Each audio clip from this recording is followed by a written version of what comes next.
नमस्कार। The story studio में आपका स्वागत है। आज सुनिए रविंद्र कालिया की लिखी कहानी 9 साल छोटी पत्नी।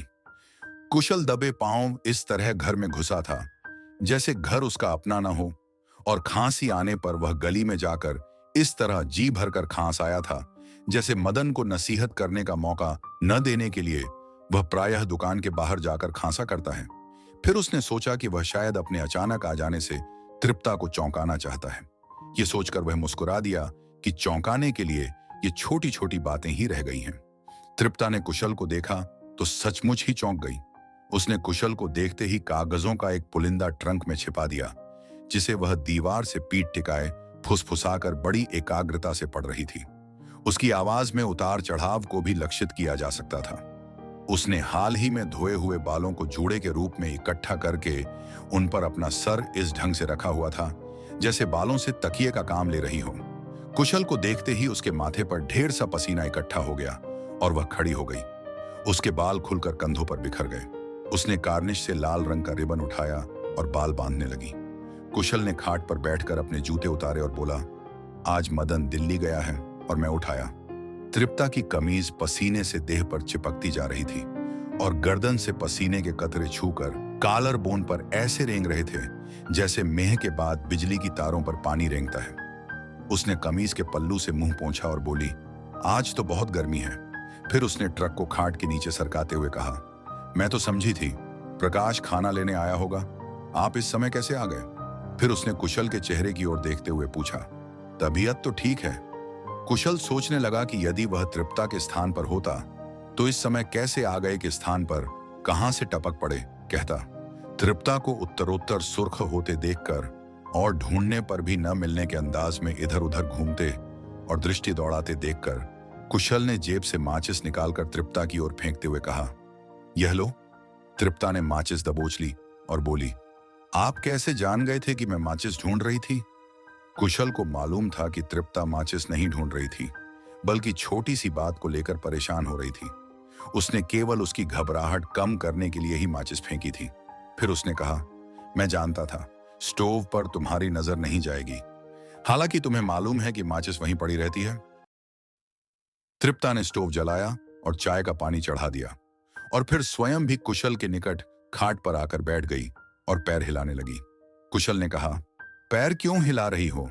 तृप्ता ने पैर हिलाने बंद कर दिए और पास रखा तौलिया उठाकर रगड़ रगड़ कर मुंह साफ करने लगी। पसीना सूख गया था और वह फिर भी तौलिया नहीं छोड़ रही थी।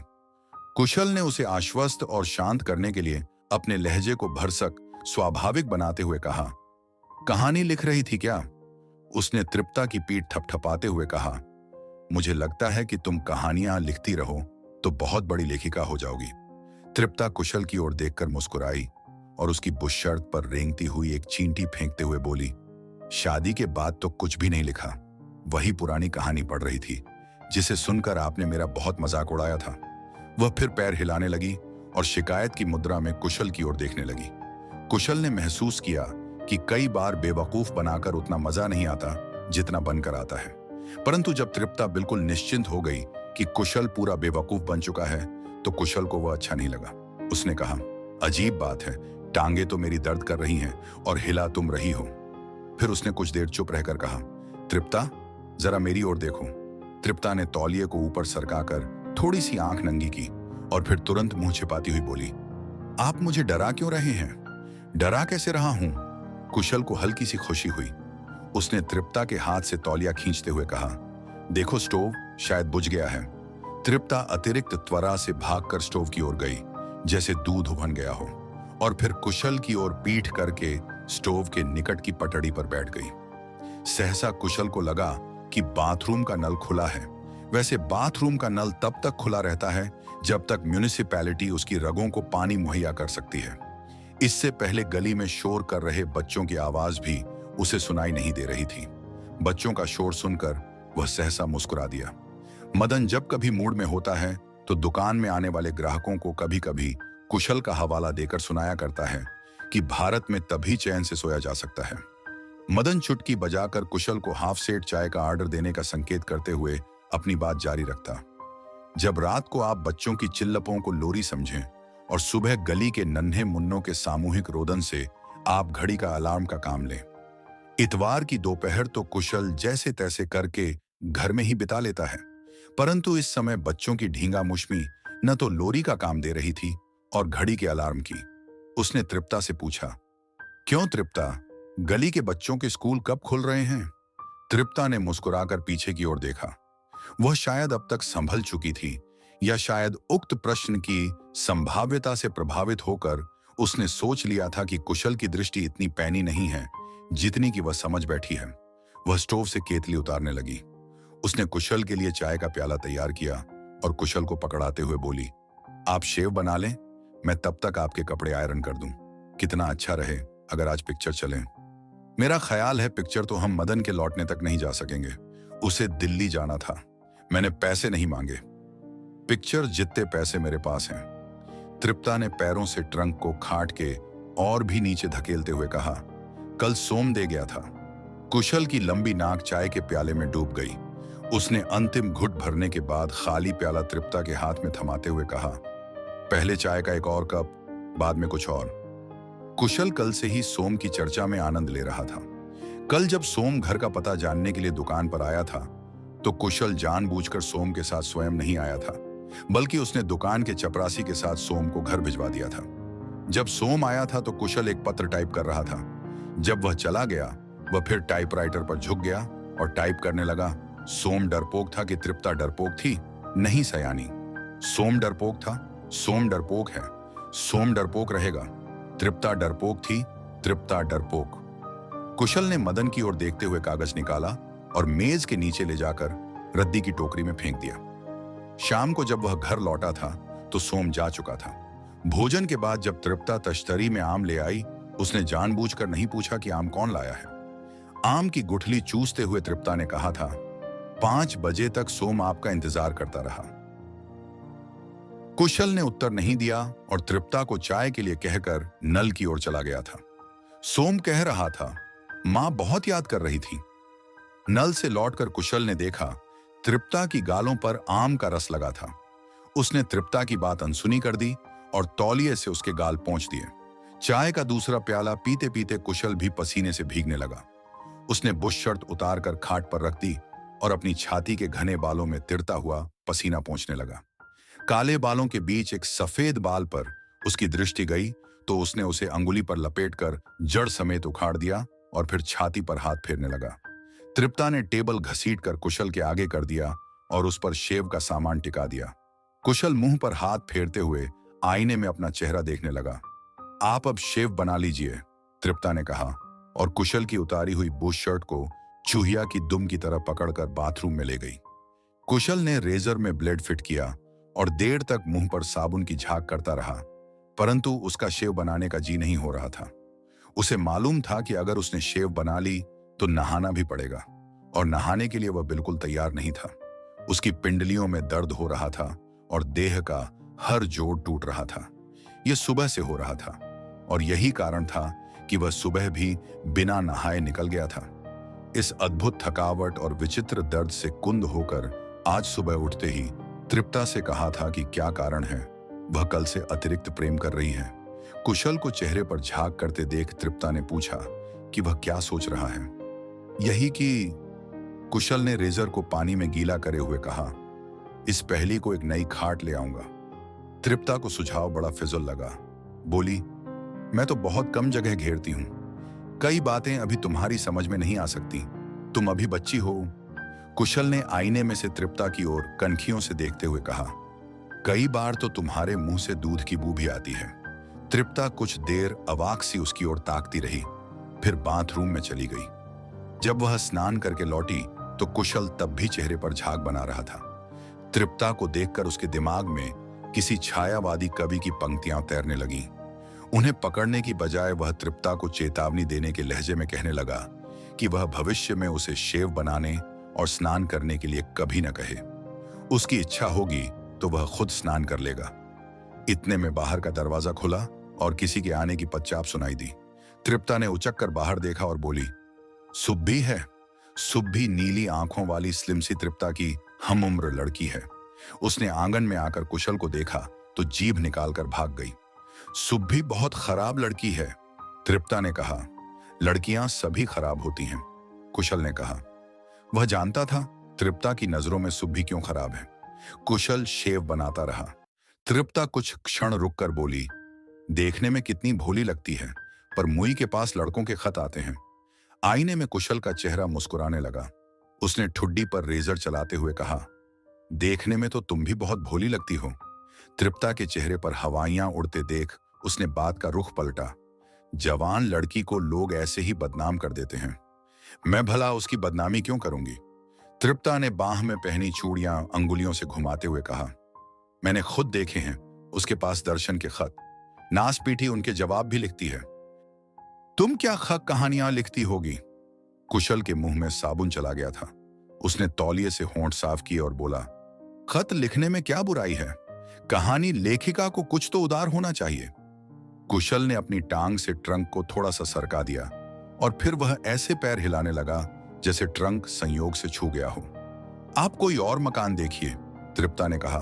चीजें रखने के लिए भी जगह नहीं है। सारी रात ट्रंक मेरी पीठ पर चुभता रहता है। सोने से पहले ट्रंक को खाट के नीचे से निकाल दिया करो, कुशल ने कहा। आप शेव क्यों नहीं बनाते। शेव तो अब बन ही जाएगी। कुशल रेजर को पानी के गिलास में घुमा रहा था। जब साबुन उतर गया तो उसने कहा, सुब्भी तो अभी बिल्कुल मासूम है। मुझे समझ में नहीं आता कि तुम उसके बारे में उल्टी सीधी बातें क्यों सोचती रहती हो। आपको बात का पता नहीं होता और क्या, खत लिखने में मुझे तो कोई बुराई नजर नहीं आती। कुशल ने जानबूझकर तृप्ता से आंख नहीं मिलाई। तृप्ता को कुछ सोचते हुए उसने कहा, खत लिखने के अलावा भी कुछ करती हो, मैं सोच नहीं सकता। तुम इस बात को क्यों भूल जाती हो कि अक्सर लड़कियां डरपोक होती हैं। आपको उसी दिन पता चलेगा जब उसके भागने की खबर मिलेगी। अगर सुब्भी ऐसी लड़की है तो तुम उसके साथ संबंध क्यों रखे हो। मैं तो उसे समझाती रहती हूं। क्या समझाती रहती हो। कुशल के गाल पर एक कट आ गया।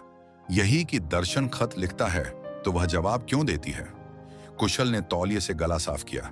दूसरे ही क्षण खून का एक और कतरा चमकने लगा। तृप्ता भागकर डेटाल ले आई। रुई से उसके गाल पर लगाते हुए बोली, मैंने उसे यह भी समझाया है कि वह दर्शन से कहे कि जब तक वह उसके पिछले खत नहीं लौटाएगा वह उससे बात नहीं करेगी। कुशल ने कहखा लगाया और बोला, तुम जरूर उसे फंसाओगी। फंसाऊंगी कैसे। उससे न तो खतों को नष्ट करते ही बनेगा और संभाल कर रखेगी तो किसी वक्त भी राज खुल सकता है। कुशल ने कहा, भाड़ में जाए सुब्भी और उसके खत। अगर आज आप पिक्चर नहीं जाएंगे तो मैं आपके लिए कुछ खरीद कर लाऊंगी। इतना प्यार न किया करो तिप्पो। कुशल ने तृप्ता की कलाई पकड़ी ली और उसी रुई को तृप्ता के गाल पर घिसते हुए बोला, पहले तो तुम इतनी। बस। तृप्ता ने बात बीच में ही काट दी। बताइए आपके लिए क्या लाऊं। मेरे लिए एक खाट लाओ। कुशल की पिंडलियों में फिर जोरों का दर्द होने लगा था। तृप्ता जैसे प्रेम के अतिरेक में मचल उठी, गिनाने लगी, नहीं खाट नहीं, एक नई बुश शर्ट, एक आपकी प्रिय पुस्तक, नया टूथ ब्रश और उसने कुछ सोचते हुए कहा, और टॉफियां लॉलीपॉप। तुम सिर्फ टॉफियां लॉलीपॉप ले आओ। नहीं, मैं सब चीजें लाऊंगी। तुम्हारे पास कितने पैसे हैं। 5 रुपए, तृप्ता ने थूक निगलते हुए कहा। 5 रुपयों से तो ये सब नहीं आएगा। तुम्हारे पास जरूर और पैसे होंगे। कसम से इतने ही हैं, तृप्ता ने कहा। आप सोम से पूछ लें, वह 5 रुपए ही देकर गया था। कुशल शेव बना चुका था परंतु तुरंत नहाना नहीं चाहता था। बोला, भला तुमने सोम से पैसे क्यों लिए। तृप्ता का चेहरा छिले आलू की तरह हो गया। बोली, आपने मना किया होता तो कभी ना लेती। पैसे लेने में तो कोई हर्ज नहीं था, कुशल ने कहा। क्यों नहा का उसका खर्च करवाया जाए। उस दिन दुकान पर आया तो बहुत से फल भी लेता आया था। झूठ बोलकर उसे खुशी हुई। आपने बताया क्यों नहीं। भला इसमें बताने की क्या बात थी। और फिर तुमने भी तो नहीं बताया था कि वह पैसे भी दे गया है। बता तो दिया है। खैर, कुशल ने बात समाप्त होते देख टहोका दिया। सोम तुम्हारा क्या लगता है। बुआ का लड़का है। आपको कई बार तो बताया है, उसने चिढ़कर कहा।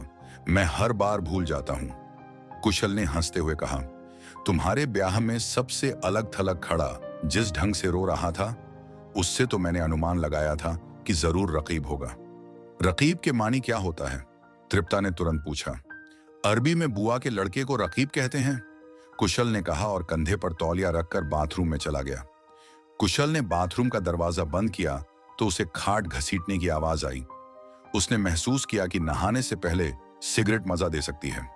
वह खुद सिगरेट उठा लाता, मगर जब उसे चोर हाथों से ताला लगाने की आवाज आई तो उसने खुद जाना उचित नहीं समझा। उसने तृप्ता को आवाज दी कि वह एक सिगरेट दे जाए। तृप्ता ने दूसरे ही क्षण झरोखे से सिगरेट और माचिस पकड़ा दी। सिगरेट पकड़ते हुए उसके मन में तृप्ता के प्रति प्यार उमड़ने लगा। उसे लग रहा था कि वह अपने मनोरंजन के लिए तृप्ता को परेशान कर रहा है। यह मनोरंजन का साधन भी अचानक उसके हाथ लग गया था। उस दिन एक पुस्तक ढूंढते ढूंढते वह तृप्ता के ट्रंक की भी छानबीन न करता तो शायद इससे वंचित ही रहता। पुस्तक न मिलने पर उसने महसूस किया था कि ट्रंक में वक्त काटने के लिए बहुत सी रोचक सामग्री भरी पड़ी है। ट्रंक में कपड़ों के नीचे एक साधारण सा पर्स पड़ा था। पर्स में मैट्रिकुलेशन का सर्टिफिकेट, तुड़ी मुड़ी सी दो एक तस्वीरें जिनमें युवक भेष में तृप्ता का एक चित्र था, माला से बिखरे हुए कुछ मोती, एक मैला पिक्चर पोस्ट कार्ड, एक सेंट की लगभग खाली शीशी बहुत हिफाजत से रखी हुई थी। मैट्रिकुलेशन का सर्टिफिकेट देखकर कुशल शिथिल हो गया था। उसे लग रहा था जैसे अनजाने में उसे चूजा जिबा हो गया हो।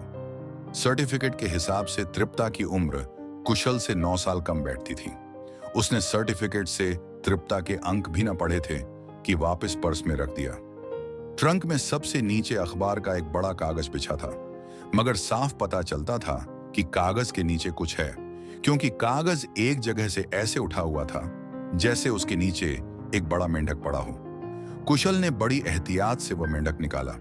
कागजों का एक खस्ता पुलिंदा था जिसमें दोनों के खत थे, सोम के भी और तृप्ता के भी, जो शायद तृप्ता ने चालाकी से वापस ले लिए थे या सोम ने शराफत से लौटा दिए थे। खत पढ़ते पढ़ते कुशल कितनी देर तक हंसता रहा था।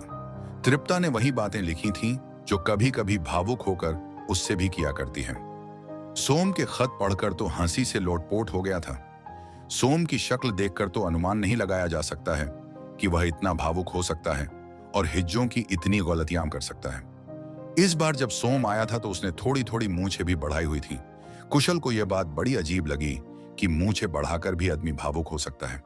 मूंछों वाला भावुक। शाम को जब तृप्ता बाजार से लौटी तो उसने कहा, तृप्ता, तुम 30 बरस की कब होगी? क्यों आप मुझे बूढ़ी देखना चाहते हैं? नहीं, बूढ़ी नहीं, लेकिन बच्ची भी नहीं। काश तुम 30 साल की होती। कुशल हंस पड़ा था। कुशल गुसल खाने से लौटा तो कमरे का रूप एकदम बदला हुआ था। खाट जो इससे पहले कमरे के ठीक बीच पड़ी थी, अब दूसरे कमरे में खुलने वाले दरवाजे के साथ टिका दी गई था और उस पर अंगूरी रंग की एक नई शीट बिछी थी। खाट के साथ ही दीवार की बगल में तृप्ता का ट्रंक पड़ा था, जिस पर उसी द्वारा काढ़ा हुआ एक सुंदर मेजपोश बिछा था और जिसके ऊपर बैठी तृप्ता क्रोशिये से कुछ बुन रही थी। उसने आंखों में काजल की गहरी लकीरें खींच ली थीं। होंठ लिपस्टिक के हल्के से स्पर्श से किशमिशी हो गए थे। कुशल ने यह परिवर्तन देखा तो मुस्कुरा दिया। उसे मुस्कुराते देखकर तृप्ता ने पूछा, आप मुस्कुरा क्यों रहे हैं? तृप्ता क्रोशिये से पीठ खुजलाने लगी, जिससे उसका ब्लाउज कंधे के नीचे से गुब्बारे सा फूल गया था। कुशल के मन में क्षण भर के लिए यह विचार आया कि वह बाहर का दरवाजा बंद कराए, परंतु स्नान करने से उसकी पिंडलियों को थोड़ा सा सुकून मिला था, जिसे वह कुछ देर और कायम रखना चाहता था। उसने सर पर कंघी फेरते हुए कहा, तुम कहती हो तो नहीं मुस्कुराता। आप कुछ सोच रहे हैं? तृप्ता क्रोशिया पर दृष्टि गड़ाकर बोली। क्या सोच रहे हैं? कुशल ने कुछ सोचने की कोशिश की और कल्पित प्रेमिका का पुराना किस्सा ले बैठा। बोला, दरअसल मुझे शीला याद आ रही थी। जब मैं हंसता था तो वह भी तुम्हारी तरह टोक देती थी। जब मैं सिगरेट पीता था वह मुझसे दूर जा बैठती थी। जब कभी उसके घर जाता तो नौकर को भेजकर सिगरेट मंगवा देती। अजीब लड़की थी शीला। कुशल ने सिगरेट सुलगाया और खाली पैकेट नाटकीय अंदाज में दूर फेंक दिया। तृप्ता ने क्रोशिये से आंखें नहीं उठाईं। कुशल ने तृप्ता को लक्षित करके धुएं का एक गहरा बादल उसकी ओर फेंका। उसे आशा थी कि ताजी लिपस्टिक पर थोड़ा सा धुआं जरूर जम जाएगा। अपनी बात का प्रभाव न होते देख उसने बात आगे बढ़ाई कि कैसे वह शीला के साथ पिकनिक पर जाया करता था। और बस मैं और नहीं सुनूंगी। तृप्ता ने क्रोशिये से आंखें उठाकर कुशल की ओर अविश्वासपूर्वक देखते हुए कहा, आप मुझे बेवकूफ बना रहे हैं। कुशल ने एक लंबा कश लिया और बोला, अच्छा, अब तुम मुझे बेवकूफ बनाओ। इस बार उसने नाक से धुआं छोड़ा। तृप्ता को चुप देखकर उसने कहा, बनाओ भी। क्या? यही बेवकूफ। उसने तृप्ता की ओर सरकते हुए कहा, तुम शायद समझती हो कि मैं पहले ही बेवकूफ हूं। बेवकूफ तो आप मुझे बना रहे हैं। तृप्ता का चेहरा सुर्ख हो गया था और कड़वाहट पी जाने से उसने रुआंसी सी होकर कहा, रकीब के मानी क्या होता है? बुआ का लड़का। कुशल ने सिगरेट के टुकड़े को पैर से मसल दिया। महान लेखिका होकर इसका भी अर्थ नहीं पता? कुशल को मालूम था कि अब वह कहानी लेखिका का लबादा ओढ़ने के लिए विवश है। आपको मेरा कुछ पसंद भी है? तृप्ता की आंखों में पानी चमकने लगा था। वह चाहता तो आसानी से तृप्ता को रुला सकता था, परंतु उसने ऐसा नहीं किया। इधर उधर सिगरेट का कोई बड़ा टुकड़ा ढूंढते हुए उसने निहायत सादगी से कहा, निश्चित ही मुझे तुम्हारी रचनाएं पसंद आ सकती हैं, लेकिन तुम सुनाओ तब तो। तृप्ता ने कुशल की ओर नहीं देखा, उसकी बात भी अनसुनी कर दी और घुटनों में सर देकर बैठ गई। पहले जो कुशल के जी में आया कि तृप्ता को चुप करवाया जाए और उसी बहाने प्यार भी किया जाए, परंतु उसने महसूस किया कि बिना सिगरेट के कश खींचे प्यार नहीं किया जा सकता। भावुक तो बिल्कुल नहीं हुआ जा सकता। कुशल जानता है कि तृप्ता भावुकता रहित प्यार को स्वीकार नहीं करेगी। उसने घुटनों पर झुकी तृप्ता की ओर देखा और पांव में चप्पल पहनने लगा। तृप्ता के झुककर बैठने से उसकी पीठ भरी पूरी और मांसल लग रही थी। सफेद वायल के ब्लाउज में से उसके ब्रेसियर की कसी हुई तनियां नजर आ रही थीं। तृप्ता ने कुशल को चप्पल घसीटते हुए बाहर जाते देखा तो सिसकियां भरने लगीं। कुशल के मन में तृप्ता के प्रति करुणा उमड़ रही थी। उसे दुकान से इस प्रकार उठ आने में कोई तुक नजर नहीं आ रही थी। उसे मालूम है कि अब वह तृप्ता को जितना भी मनाने का प्रयत्न करेगा, वह उसी मात्रा में रूठती चली जाएगी।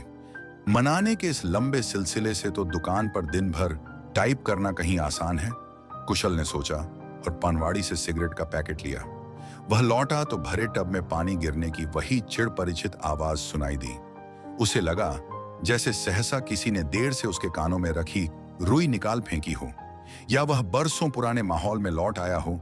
उसने देखा तृप्ता खाट पर औंधी लेटी थी और उसने अपना मुंह तकिए में छिपा रखा था। स्टोव पर पानी उबल रहा था और जले हुए कागज स्टोव पर रखे पानी में तिर रहे थे। कुशल ने बड़ी एहतियात से एक स्याह कागज उठाया और तृप्ता की पीठ पर पापड़ की तरह चूर्ण करते हुए बोला, कहानी जला डाली क्या?